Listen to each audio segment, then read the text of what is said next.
अस्सलाम नाज़रीन, प्रोग्राम आज हमारे के साथ राना अब्दुल रज़ाक साहब से पूछेंगे कि पाकिस्तान के हालात किस तरफ जा रहे हैं। राना साहब, ये क्या देख रहे हैं आप? एक तरफ लॉन्ग मार्च है, एक तरफ अरशद शरीफ की शहादत का वाकया सामने आया है, एक तरफ फौज के दो अहम जो जनरल हैं वो आके प्रेस कॉन्फ्रेंस कर रहे हैं, दूसरी तरफ गवर्नमेंट ये कह रही है हमारे साथ बातचीत करो। क्या बातचीत करनी इन्होंने? ये तख्त और तख्ते की बात है। अब अगर लॉन्ग मार्च कामयाब होता है तो सिलेक्टेड गवर्नमेंट जाती है और फौज की जो है ना बालादस्ती वो भी फ्यूचर में खत्म हो जाएगी अगर इन्होंने लॉन्ग मार्च को एक्सेप्ट किया या लॉन्ग मार्च का इफेक्ट हो गया सब कौम पर। फिर लॉन्ग मार्च वालों की मानी जाएगी फ्यूचर में। इस डर से ये जो सारी ताकतें हैं इकट्ठी हो गई हैं इमरान खान के खिलाफ। वो चाहती हैं कि किसी न किसी तरीका से लॉन्ग मार्च फेल हो जाए। अगर ये कामयाब हो गया तो ब्यूरोक्रेसी की, आर्मी की, सिलेक्टेड गवर्नमेंट की मौत वाक़ हो जाएगी। राना साहब, ये बताइए कि आज तक जो कुछ भी पाकिस्तान में हुआ उसकी जिम्मेदार आर्मी को कहा जा रहा है, जजों को कहा जा रहा है, उलमा को कहा जा रहा है, जागीरदारों को कहा जा रहा है, और ये भी बताया जा रहा है कि मुल्क इनका है, गरीब तो वहां पे कीड़े मकोड़े हैं, जिसको मर्जी उठा लो, जिसको मर्जी मार दो। तो ये आप देख रहे हैं कि लोगों के जो अंदर शऊर पैदा हुआ है हालात देख के कुछ तब्दीली लाएगा?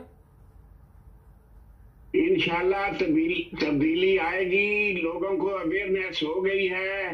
ये जो ISI के बड़े थे इन्होंने प्रेस कॉन्फ्रेंस की है। इन्होंने जब क्यों नहीं की ISI ने कॉन्फ्रेंस? जब अयूब खान ने मार्शल लगाई थी, जब फातिमा जना को गद्दार कहा था, जब बेनजीर का कत्ल हुआ था, जब याहिया खान ने मार्शल लगाया था, जब उसके बाद जियाउल ने मार्शल लगाया था, उस वक्त क्यों नहीं इन्होंने प्रेस कॉन्फ्रेंस की? आप क्यों जरूरत पड़ी है? फिर मुशर्रफ ने मार्शल लगाया, उस वक्त ISI ने क्यों नहीं ये प्रेस कॉन्फ्रेंस की? अब इनकी जड़ों में पानी फिरने लगा है, इसलिए ये बोल रहे हैं सारा किया धरा आर्मी का है। ये 75 साल से हमारे मुल्क को लूट रही है। राना साहब, ये बताइए कि जरदारी ने भी धमकी दी, दूसरे लोग भी देते रहे, नवाज भी, फजल रहमान भी। आर्मी की भी कोई कमजोरियां इनके काबू में हैं जो अब आर्मी इनको अब कहते हैं ये ठीक कह रहे हैं? ये पहले तो एक दूसरे के खिलाफ बोलते थे। आर्मी की बहुत सी कमजोरियां हैं मगर वो सफा करतास पर आने नहीं देती। ये इतनी इनका होल्ड है। लफाफी इन्होंने संभाल रखे हैं, मीडिया इन्होंने संभाल रखा है, बड़े बड़े जो लीडर हैं उनसे मिली भगत है। इनकी सारी हुकूमत ही आर्मी की है हमारे मुल्क में। हमारी मुल्क को यही है, आर्मी ने सारा कुछ किया है। इस घर को आग लग गई घर के चिराग से। लेकिन ये बताइए कि पूरी आर्मी तो इसमें कसूरवार नहीं। जिस तरह अवाम के ऊपर चंद लोग हुकूमत कर रहे हैं, इसी तरह आर्मी के ऊपर भी जो चंद ऑफिसर आते हैं। जी, आर्मी से मुराद ये अपर हैंड जो लोग हैं, जनरल है, लेफ्टिनेंट जनरल है, ब्रिगेडियर से ऊपर ओहदेदार हैं, ये लोग मुलव्वस हैं। आम सिपाही तो मुहिब्बे वतन है, सूबेदार तक या लेफ्टिनेंट तक, ये तो सारे मुहिब्बे वतन। इनको तो पता नहीं कि ऊपर क्या हो रहा है। ये हिंद मास्टर वॉइस पर चल रहे हैं। मैं सारी फौज से मुराद यही लेता हूँ जो करप्ट अनासर हैं, जो मुल्क की दौलत को खा रहे हैं, मुल्क के सिस्टम में मुदाखलत करते हैं। ये मैं उनकी बात कर रहा हूँ। फौज का कसूर नहीं है, निचले तबके का।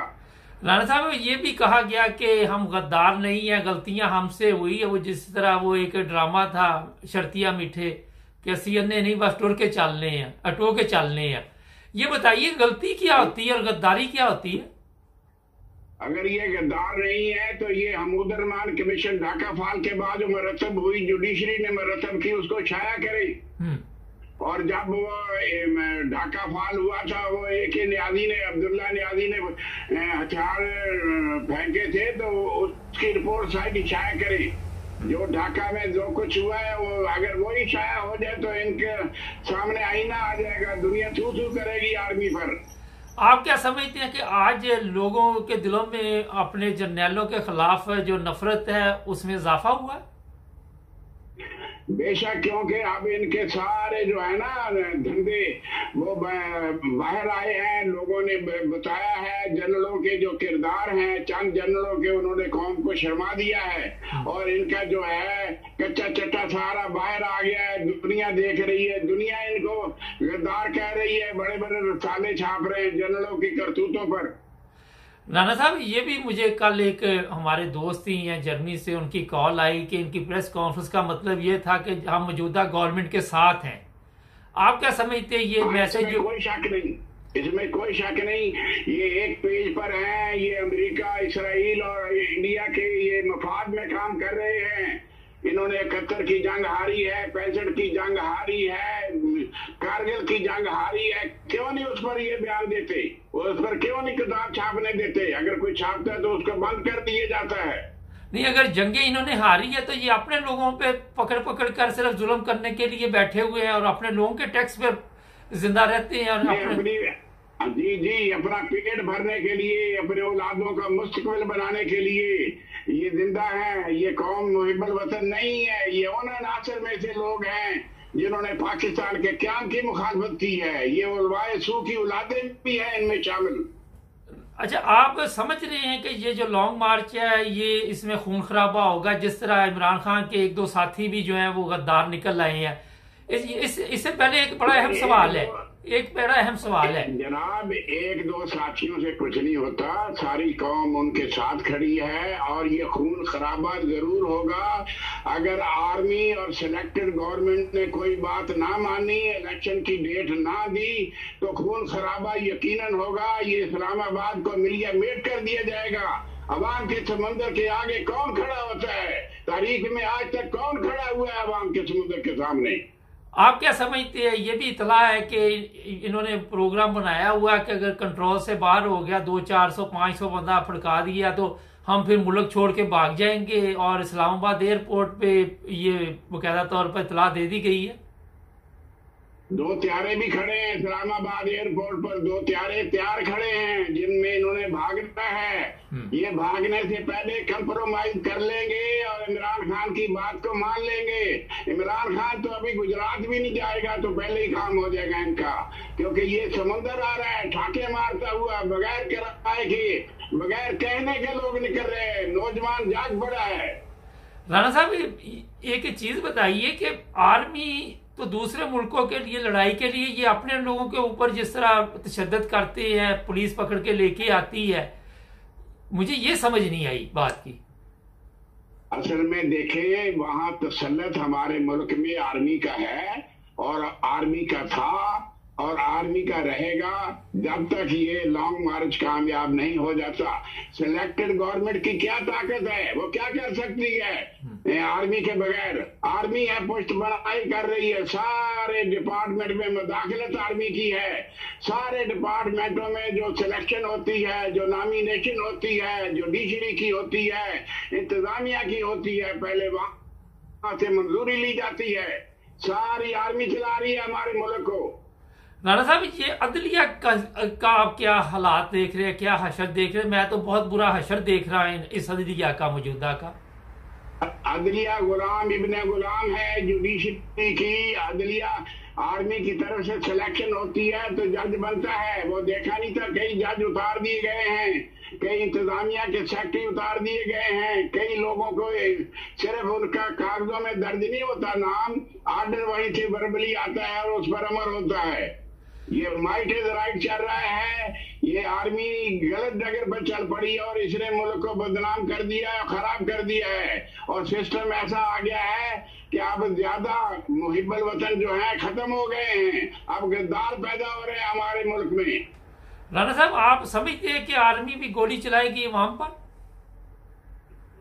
हाँ, कोशिश करेगी थोड़ी सी गोली चलाने की और अवाम भरपूर कायम रहे तो हट जाएगी पीछे, नहीं तो ये गिरेबान से अवाम रहते, अवाम इनको गिरेबानों से पकड़ेंगे। एक ब्रेक का कहा जा रहा है, राणा साहब साथ ही रहिए। नाज़रीन, एक ब्रेक लेते हैं। ब्रेक के बाद आपकी खिदमत दोबारा हाजिर। राणा साहब, आपने कहा कि आर्मी गोली चलाएगी औरतों और बच्चों के ऊपर, और इसी तरह इस्लामाबाद पुलिस भी गोली चलाएगी या आंसू गैस फेंकेगी। उसके बाद पाकिस्तान में खाना जंगी का खतरा है? बिल्कुल खाना जंगी का खतरा है। अगर लॉन्ग मार्च की बात ना मानी तो खाना जंगी जरूर होगी, और ये आखिरी होगी और ये पहली होगी। और इन अवाम ने अपना हक छीन कर लेना है। इस तरह अवाम को ये कुछ नहीं देते। ये मोहल्लों में बैठे हैं और अवाम पिस रही है महंगाई में, टैक्स अवाम दे रही है और खा ये रहे हैं फौज और इंतजामिया और सिलेक्टेड गवर्नमेंट। राणा साहब, अरशद शरीफ की थोड़ी सी बात कर लें कि ये आके रोजाना इन्हें प्रेस कॉन्फ्रेंस करनी पड़ रही है आर्मी वालों को, और जो जाहिर ये हो रहा है कि कुछ इनका भी उसमें हिस्सा है इस कारनामे में, जो कारनामा अंजाम दिया गया। आप क्या समझते हैं कि इनको क्यों अब मुसीबत पड़ी हुई है? मेरी बात सुने, अगर अरशद रशीद को इन्होंने नहीं मरवाया तो ये इन्होंने मीडिया पर पाबंदी क्यों लगाई है, टीवी पर पाबंदी लगाई है, मीडिया पर पाबंदी लगाई है, अखबारों पर पाबंदी लगाई है कि अरशद शरीफ का जिक्र नहीं किया जाए, उसके बारे में कॉलम ना लिखे जाएं, उसके बारे में इंटरव्यू ना दिए जाएं।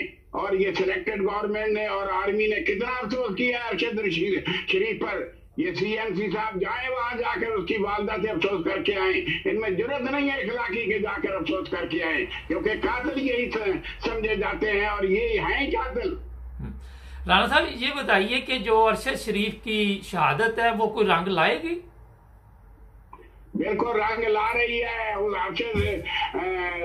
अरशद शरीफ ने अपने खून से इस लॉन्ग मार्च को सेंचा है, और लॉन्ग मार्च इंशाल्लाह कामयाब होगा और कौम के में एक तब्दीली आएगी कि दयानतदारी आएगी। ये सारे बददियानत की सब लपेट दी जाएगी। राणा साहब, ये बताइए कि अरशद शरीफ की शहादत के बाद कौम में मौत का खौफ खत्म हो गया? बेशक, इसमें कोई शक नहीं है। हमारे लोग पहले भी गाजी थे, अब भी गाजी हैं। ये शहीद भी हैं और गाजी भी हैं। ये किसी चीज से नहीं डरते, सिर्फ इनको एक रहनुमा की जरूरत है। रहनुमा आए, एक रहनुमा इनको मिल गया है और ये फदा की तरफ बढ़ रही है। कौम को 75 साल में धोखा दिया गया है, कौम को पस्ती में रखा गया है, कौम के अज़ाइम और हैं और पसे पर्दा कुछ और गद्दार काम और कर रहे हैं। राणा साहब, एक बड़ा अहम इस वक्त मसला चल रहा है कि आप क्या समझते हैं कि कहीं गवर्नमेंट जो पंजाब की है वो साथ तो नहीं छोड़ जाएगी? नहीं, सिलेक्टेड गवर्नमेंट तो भाग जाएगी।